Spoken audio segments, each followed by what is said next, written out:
நண்பர்களே, இன்றைக்கு குருவாரம். குருவாரம் என்றவுடன் நம் நினைவில் உதிப்பது நம் பக்தி சிந்தனா சேனலில் ஒவ்வொரு குருவாரமும் நாம் வெளியிடும் குருவாரம் குருமகிமை வீடியோக்கள் தான்.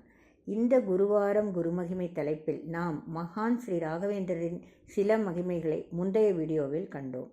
ஸ்ரீ பகவானால் அவதரிக்கச் செய்து இந்த பூமியில் பல மகிமைகளை செய்து அற்புதங்கள் புரிந்து மக்களை நல்வழிப்படுத்த எடுத்த அவதாரங்களே நமது அவதார புருஷர்களான ஸ்ரீ ராகவேந்திரர், ஸ்ரீ சாய்பாபா, ஸ்ரீ மகா பெரியவா ஆகியோர்.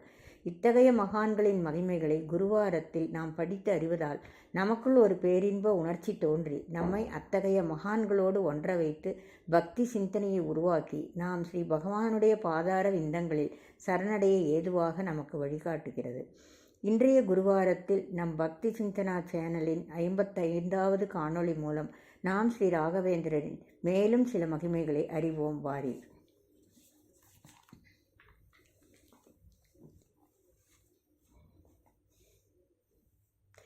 வேங்கடவன் வழிகாட்டிய பிருந்தாரண்யம். வேங்கடேசோ வாசுதேவோ பிரத்யும்னோ அமித விக்ரமः சங்கர்ஷணோ அனிருத்தஸ சேஷாத்ரிபதிரேவச ஜனார்தனः பத்மநாபோ வெங்கடாச்சலவாசகः சிருஷ்டிகர்த்தா ஜகநாதோ மாதவோ பக்தவத்சல கல்யாணாத்புதகாத்ராய காமிதார்த்தப்பிரதாயனே ஸ்ரீமத் வெங்கடநாதாய ஸ்ரீனிவாசாய தே நமக. ஸ்ரீ வெங்கடேச ஸ்தோத்திரம். ஸ்ரீ பிரம்மாண்ட புராணம். ஆதி மூலவனும் ஆபத் பாந்தவனும் சகல லோகங்களையும் ரட்சித்து காக்கின்ற அநாத ரட்சகனுமான ஸ்ரீமன் நாராயணர் இந்த கலியுகத்திலே ஸ்ரீ வெங்கடரமணராய் திருமலையில் எழுந்தருளி அருள்பாலித்து வருகிறார். ஸ்ரீ வெங்கடநாயகா, ஸ்ரீ பத்மநாபா, புருஷோத்தமா, வாசுதேவா, வைகுண்டவாசா, மாதவா, ஜனார்தனா, சக்கரபாணி, ஸ்ரீவத்சத்தை உடையோனே, நின்னை சரணடைந்தோர்க்கு காமதேனுவை போல் அனைத்தையும் தருபவனே, தயை புரிவதில் அமுதக்கடல் போன்றவனே, தேவாதி தேவர்களும் போற்றி துதிக்கும் தேவனே, ஆதிசேஷன், கருடன் போன்றோர் பூஜித்த அழகிய திருப்பாத கமலங்களை உடையோனே என்று இன்னும் பலவாறெல்லாம் ஸ்ரீ வெங்கடேச சுப்பிரபாதத்தில் கூறியிருப்பது போல ஸ்ரீ வெங்கடரமணர் நாம் வேண்டும் வரங்களை நமக்கு அளித்து காப்பதில், நமக்கு வேண்டிய வரங்களை நமக்கு அள்ளித்தருவதில் ஈடு இணையற்றவர். அப்பா கோவிந்தா, வேங்கடநாதா என்று அவன் கதவை தட்டினால் போதும், கதவை பிளந்து கொண்டு அதிவேகமாய் அனுகிரகிப்பார். ஆனால் அந்த கதறலில் ஆத்மார்த்தம் இருக்க வேண்டும். உன்னையே நம்பிவிட்டேன் என்ற திடநெஞ்சம் தெரிய வேண்டும். இவ்வாறு நம்பியவர்களை அவன் ஒருபோதும் கைவிட்டதில்லை. அன்று திம்மண்ணப்பட்டரும் கோபிகாம்பாளும் நெஞ்சுருக வேண்டிக் கொண்டதன் பயனாய் ஸ்ரீ ஸ்ரீ ராகவேந்திர சுவாமிகளை அவதரிக்கச் செய்ததைப் போல பல நிகழ்ச்சிகளை சொல்லிக்கொண்டே போகலாம். அப்படித்தான் சுமதி என்னும் பெயருடைய மன்னன் ஒருவன் ஸ்ரீ வெங்கடாச பெருமானை கண்ணீர் கசிந்துருக வேண்டி நின்றார். ஸ்ரீனிவாச பெருமானின் திவ்ய மங்கள ரூபத்தைக் கண்டு ஆனந்தித்து இந்த கோலத்தை தவிர வேறொரு கோலத்திலும் தரிசிக்க வேண்டும் என்ற ஆவல் மேலிட அதையும் திருமலை நாயகனான ஸ்ரீ வேங்கடவனிடமே வேண்டி நின்றார். பிரபோ, ஒளி வீசும் திருக்கோலம் நின் கோலம். ஸ்ரீ கிருஷ்ணாவதாரத்திலே நின் லீலைகளும் உபதேசங்களும் மெய்செழிக்க வைப்பவை. அர்ஜுனனுக்கு தேரோட்டியாய் அமர்ந்து அதர்மத்தை அழித்து தர்மத்தை காக்க குருக்ஷேத்திரத்தில் நீ அர்ஜுனனுக்கு அருளிய கீதா உபதேசத்தில் இல்லாததே இல்லை. அந்த பார்த்தனுக்கு அருளிய திவ்யமான நின் கோலத்தை யான் காண நீர்தான் வழிவகை செய்ய வேண்டும் பிரபோ. மன்னா, நின் எண்ணம் நிறைவேறும். நீ காண விரும்பும் கோலத்தில் கைரவினி தீர்த்தத்தோடு கூறிய பிருந்தாரண்ய கஷேத்திரத்தில் காட்சி தந்து வருகிறேன். நீ அங்கு சென்று தரிசித்து மகிழ்வாயாக என்று ஸ்ரீ வெங்கடேச பெருமான் அசரீரியாய் திருவாய் மலர்ந்து அருளியதும் சுமதி மன்னன் பிருந்தாவனத்திற்கு ஓடோடி வருகிறார். அதற்குள் பிருந்தாரண்ய மகத்துவத்தை சுருக்கமாக காண்போம். பிருந்தாரண்யம் பிருகு, மரீசி, அத்திரி, மார்க்கண்டேயர், சப்தரோமர், ஜாலி, சுமதி என்னும் 7 முனிவர்கள் வழிபட்ட சிறப்புத்தலம். முனிவர் பட்டியலில் உள்ள இந்த சுமதி மேலே கண்ட சுமதி மன்னன் அல்ல. இவர் சுமதி முனிவர், அவர் சுமதி மன்னர். பேயாழ்வார், திருமழிசை ஆழ்வார், திருமங்கை ஆழ்வார்களால் மங்களாசாசனம் செய்யப்பட்ட புண்ணிய திருப்பதி. வைஷ்ணவ திவ்ய தேசங்கள் 108இல் இந்த திருத்தலத்திற்கும் சிறப்பான மகிமைகள் உண்டு. ஸ்ரீ வெங்கட கிருஷ்ணர், ஸ்ரீராமர், ஸ்ரீமன் ரங்கநாதர், ஸ்ரீ கஜேந்திர வரதர், ஸ்ரீ யோக நரசிம்மர், ஸ்ரீ அழகிய சிங்கர் எனும் 5 மூர்த்திகள் எழுந்தருளியிருக்கும் திவ்யமான க்ஷேத்திரம் இந்த பிருந்தாரண்ய க்ஷேத்திரம். இந்த க்ஷேத்திரத்தில் ஸ்ரீ ஸ்ரீ ராகவேந்திர சுவாமிகளின் மிருத்திகா பிருந்தாவனமும் ஸ்ரீ ராகவேந்திர மகிமையால் பிரதிஷ்டை செய்யப்பட்டு தற்போது மிக பிரபல்யமாக பல மகிமைகளை நிகழ்த்துவதாக திகழ்ந்து வருகின்றது. இந்த பிருந்தாவன்ய க்ஷேத்திரத்திற்கு ஸ்ரீ வெங்கடகிருஷ்ணர் எவ்வாறு எழுந்தருளினார் என்பதைக் கண்டு அதன் பின்னர் ஸ்ரீ ஸ்ரீ ராகவேந்திர சுவாமிகளின் மிருத்திகா பிருந்தாவனம் எவ்வாறு அமையப்பெற்றது என்பதை காண்போம். இதிகாச புராணங்கள் இன்றளவும் நம்மிடையே புழங்கி வருவதற்கு காரணம் ஸ்ரீ வேதவியாசர். அவர் அருளியதை ஆதாரமாக வைத்துத்தானே தற்போது பல நூல்கள் வந்த வண்ணம் உள்ளன. அந்த வேதவியாச முனிவரின் சிஷ்யர்களில் ஆத்ரேயர் என்பாரும் ஒருவர். மிகுந்த கிருஷ்ண பக்தி உள்ளவர். கண்ணனை நினைந்து நினைந்து கசிந்து உருகுபவர். இவரை தவம் செய்ய எங்கு அனுப்பலாம் என்று யோசித்த ஸ்ரீ வேதவியாசருக்கு பிருந்தாரண்யமே சிறந்த இடம் என்று தோன்றியது. அதன்படி தனது சிஷ்யர் ஆத்ரேய முனிவரை தவம் செய்யும் பொருட்டு பிருந்தாரண்ய க்ஷேத்திரத்துக்கு அனுப்பி வைத்தார் வேதவியாசர். அப்போது தனது சிஷ்யர்களுக்கு பிரீத்தியான கிருஷ்ணரின் அற்புதமான விக்கிரகத்தையும் கொடுத்து அனுப்பினார். கிருஷ்ண விக்கிரகத்தோடு பிருந்தாரண்ய க்ஷேத்திரத்துக்கு வந்த ஆத்ரேய முனிவர் அங்கே சுமதி முனிவரை கண்டார். மீண்டும் சொல்கிறேன், முதலில் ஸ்ரீ வெங்கடரமணரை சேவித்து அர்ஜுனனுக்கு அருளிய கோலத்தை காண அருள் பெற்றவர் சுமதி மன்னர். அவர் இன்னும் பிருந்தாவரண்யத்திற்கு வரவில்லை. இப்போது ஆத்ரேய முனிவர் கண்டது சுமதி முனிவர். ஆத்ரேய முனிவர் கொணர்ந்த கிருஷ்ண விக்கிரகத்தைக் கண்டு சுமதி முனிவர் மெய்சிலிர்த்தார். ஒரு கையில் சங்கத்தையும் மற்றொரு கை திருவடி தாமரையை காட்டும் தான முத்திரையுடன் இருக்கும் கோலத்தைக் கண்டு ஆனந்தப்பட்டார். பின்னர் இரு முனிவர்களும் சேர்ந்து அந்த கிருஷ்ண விக்கிரகத்தை மகோன்னதமான நாளில் பிரதிஷ்டை செய்தனர். ஸ்ரீ கிருஷ்ண பரமாத்மாவின் வலப்பக்கம் ஸ்ரீ ருக்மிணியையும் ஸ்ரீ ருக்மிணி பிராட்டியாரின் வலப்பக்கத்தில் பலதேவனையும் அதேபோல் ஸ்ரீ கிருஷ்ணரின் இடப்பக்கத்தில் சாத்தியையும் ஸ்ரீ சாத்தியைக்கு இடப்பக்கம் பிரத்யும்னன் மற்றும் அனிருத்தனையும் இடம்பெறச் செய்தனர். இந்த கோலத்தில் அமையப்பட்ட ஸ்ரீ கிருஷ்ணரை ஆத்ரேய சுமதி முனிவர்கள் தொழுது பின்னர் வைகுண்டத்தை அடைந்தனர். இதன் பின்னர் எல்லோரும் சேவித்து அருள் பெற்றனர். அப்படிப்பட்ட ஸ்ரீ கிருஷ்ணரைத்தான் ஸ்ரீ வெங்கடேச பெருமான் அசரீரி மூலம் சுமதி மன்னரை சென்று தரிசிக்கச் சொன்னார். அதன்படி ஓடோடி வந்த சுமதி முனிவர் பார்த்தனுக்கு சாரதியாய் விளங்கிய ஸ்ரீ கிருஷ்ண பரமாத்மாவை கண்டு தன்னை மறந்தார், தன் நிலை மறந்தார். ஸ்ரீனிவாச பெருமானை வழிகாட்டி அனுப்பி வைத்து சேவிக்க வைத்ததை நினைத்து மற்ற அனைத்தையும் மறந்தார். வேங்கடவன் காட்டி வைத்த கிருஷ்ணன், ஆஹா இவர் வேங்கட கிருஷ்ணர், வேங்கட கிருஷ்ணர் என்று சுமதி மன்னரின் உள்ளம் ஸ்மரித்து கொண்டே இருந்தது.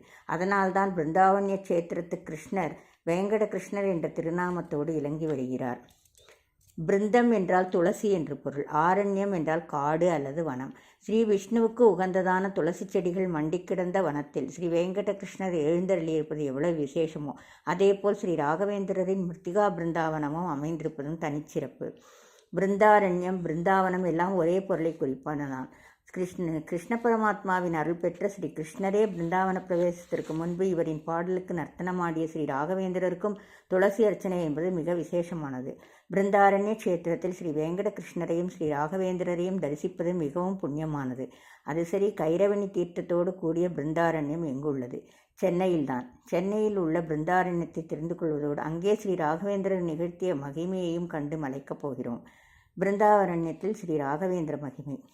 கைரவணி என்பது வடமொழி சொல். தமிழிலே இதை அல்லிக்கேணி என்பர். அல்லிக்கேணி தான் அடைமொழியுடன் திரு அல்லிக்கேணியாக விளங்கி வருகின்றது. அந்த கால பிருந்தாரண்யம்தான் இந்த கால திரு அல்லிக்கேணி. பார்த்தனாகி அர்ஜுனனுக்கு அருளிய வெங்கடகிருஷ்ணர் அவனுக்கு சாரதியாய் இருந்து ரதம் செலுத்தியதால் ஸ்ரீ பார்த்தசாரதி பெருமானாக திருநாமம் பூண்டொழிகிறார் எம்பெருமான். இப்படிப்பட்ட ஸ்ரீ பார்த்தசாரதி பெருமானையும் ஸ்ரீ வேதவல்லி தாயாரையும் 1945-46களில் ராஜா ஸ்ரீ வெங்கட் ராகவேந்திராச்சாரியார் என்பவரும் தரிசிக்க வந்திருந்தார். ராஜா வெங்கட் ராகவேந்திராச்சார் சகல கலைகளிலும் தேர்ச்சி பெற்று சாஸ்திர சம்பிரதாயங்களில் மிகச்சிறந்து விளங்கினார். சாஸ்திர ஞானமும் தெய்வ பக்தியும் அவர் முகத்தில் பிரகாசித்தன.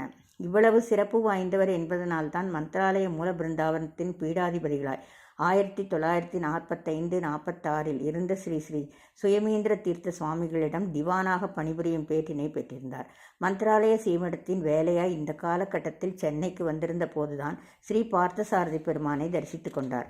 இந்த தலத்தினிலே ஸ்ரீ ஸ்ரீ ராகவேந்திர சுவாமிகளுக்கும் ஒரு பிருந்தாவனம் அமைந்தால் எவ்வளவு சிறப்பாக இருக்கும் என்று ராஜா ஸ்ரீ வெங்கட் ராகவேந்திர ஆச்சார் நினைத்து கொண்டார். கற்பனை செய்து பார்க்கையிலேயே அவருள் ஒரு சிலிர்ப்பு ஏற்பட்டது. ஏ குரு ராகவேந்திரா, எம்பெருமானை தரிசித்து விட்டு வரும்போது என் உள்ளத்தில் மின்னலென இந்த எண்ணம் படிச்சிட்டது. இதையும் நீ நிறைவேற்றி வைப்பாய் என்ற நம்பிக்கை எனக்கு உண்டு. ஏனெனில் இதை போன்ற எண்ணம் உனக்கு இருப்பதால் தான் எனக்கு இதை போன்ற எண்ணத்தை ஏற்படுத்தி இருக்கிறாய் என்று எண்ணியவாறு ஸ்ரீ பார்த்தசாரதி பெருமான் திருக்கோயிலின் பின்புற வழியாக, அதாவது தற்போதைய துளசிங்க பெருமாள் கோயில் தெருவழியாக வெளியில் வந்தார். மந்திரத்தை ஜபித்தவாறு சாலையில் நடப்பதற்காக சற்றே தலை நிமிர்ந்த போது அவர் நெஞ்சில் மேலும் ஒரு மின்னல். ஆம், அவருக்கு சற்று முன்பாக ஒரு மாத்வ சந்நியாசி நிற்பதைக் கண்டார்.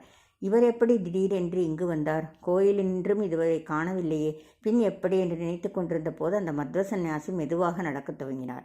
ராஜா வெங்கட் ராகவேந்திராச்சார் அந்த சந்நியாசியை பின்தொடரலாமா என்று எண்ணிக்கொண்டிருந்த போதே அந்த மாத்வ சந்நியாசி என் பின்னால் வா என்று சொல்வதைப் போல் கையசத்தை விட்டு நடந்து சென்றதும் இவரும் அவரை பின்தொடர்ந்தார். சுமார் 5-6 வீடுகள் தள்ளி ஒரு வீட்டின் முன் அந்த சந்நியாசி சற்று நேரம் நின்றார். ராஜா வெங்கட் ராகவேந்திராச்சார் தன் அருகில் வந்ததும் அவர் அந்த வீட்டின் உள்ளே சென்று ஒரு இடத்தில் ஸ்திரமாக சற்று நேரம் நின்று கொண்டிருந்தார். திவானும் வைத்த கண் வாங்காமல் அந்த சன்னியாசியை பார்த்தவர சற்றே மெதுவாக முன்னேறினார். ஆனால் அப்போதும் அந்த சன்னியாசி அசையாமல் நின்றார். இன்னும் சற்று அருகில் நெருங்குவதற்குள் ஒரு க்ஷண நேரத்தில் மின்னலென மாயமாய் தன் கண்ணெதிரிலேயே மறைந்து விட்டதை திவான் ராஜா வெங்கட் ராகவேந்திராச்சார் அதிக பிரமிப்போடும் பயபக்தியோடும் கண்டார். சற்று முன் தான் நினைத்த நினைப்பிற்கும் இதற்கும் வெகுவாக சம்பந்தம் இருப்பதாய் அவரை எண்ண வைத்தது.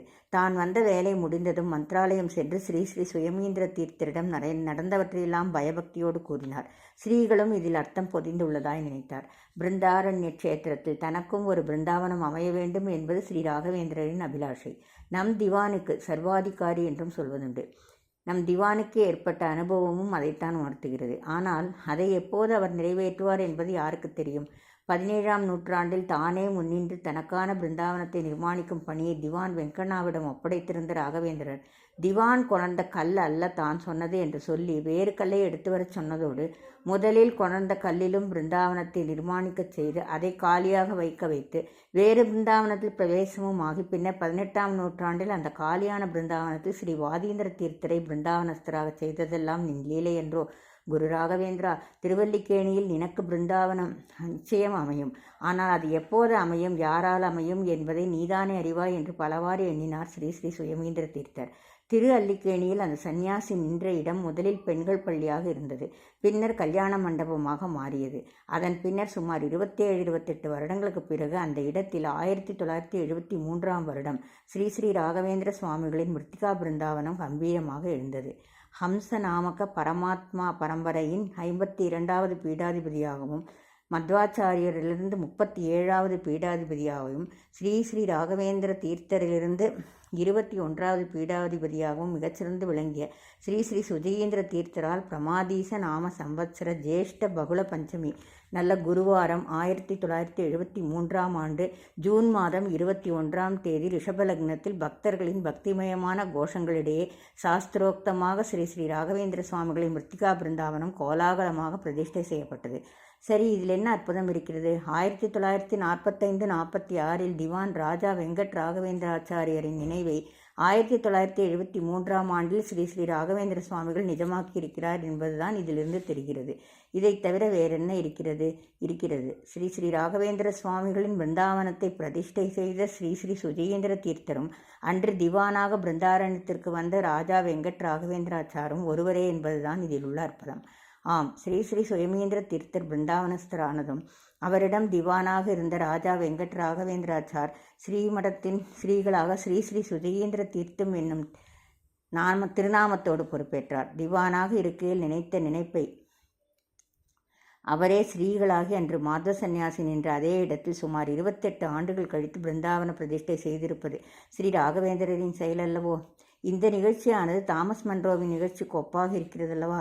சாதாரண செட்டில்மெண்ட் ஆஃபீஸராக மந்திராலயம் ஸ்ரீ ராகவேந்திரருக்கு சொந்தம் தானா என்பதை கண்டறியச் சென்று ஸ்ரீ ராகவேந்திரரை பிரத்யட்சமாக தரிசித்து மந்திராலயத்தை அரசுடைமை ஆக்க வேண்டாம் என்று பரிந்துரை செய்து கவர்னரின் ஒப்புதலுக்காக சென்னைக்கு அனுப்பி பின்னர் சென்னைக்கு சென்றதும் இவரே பதவி உயர்வு பெற்று சர் தாமஸ் மன்ரோவாகி செட்டில்மெண்ட் ஆஃபீஸராக இருந்து பரிந்துரை செய்ததை அவரே கவர்னராகி ஒப்புதல் கையொப்பமிட்டதையும் நாம் அறிவோம். நாம் ஸ்திரமாக ஸ்ரீ ராகவேந்திரரை தொழுதால் நமது எண்ணங்களை கால நேரம் அறிந்து நிச்சயம் நிறைவேற்றி தருவார். ஒரு சில உடனேயே நிகழ்ந்துவிடும், ஒரு சில சற்று காலம் தாழ்ந்தும் நிகழும். அவரிடம் நமது அபிலாஷையை ஒப்படைத்து விட்டால் அது அவரின் பொறுப்பு. சுவரில் அடித்த பந்தை போல் உடனேயே பலன் கிடைக்கவில்லையே என்று வருந்துதல் கூடாது. அவருக்கு யார் யாருக்கு எப்போது அருள வேண்டும் என்று நிச்சயமாக தெரியும். ஸ்ரீ சுஜயேந்திரர் ஸ்ரீகளாக பொறுப்பேற்ற உடனேயே இந்த திருவல்லிக்கேணியில் பிரதிஷ்டை செய்திருக்க முடியும். ஆனால் சுமார் 10 ஆண்டுகள் கழித்துத்தான் ஸ்ரீ ராகவேந்திரர் அதற்கு அருள் பாலித்தார்.